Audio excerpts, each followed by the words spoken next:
So when you look at volume, sales, success, time management is integral.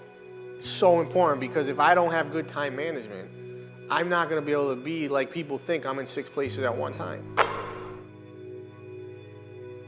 Because I'm able to look at my calendar every day and fill any possible white space with something that needs to be done. So my admins are trained to know where and when I need to be at certain places and use blocking of time. So if it's family time and I need to spend time with my kids, that time gets blocked off, just like an appointment. That may sound trivial or that may sound foreign to people, but that's the reality when you work at a high level.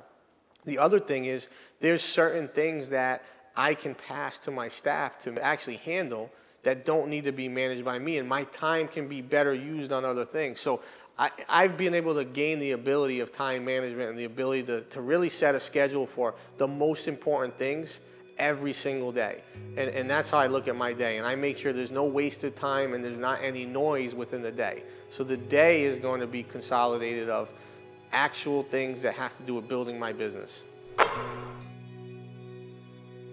Hey, you watched it to the end. That means you must have liked it. Now do me a favor. Click like, click subscribe, or share this with your friends for future content.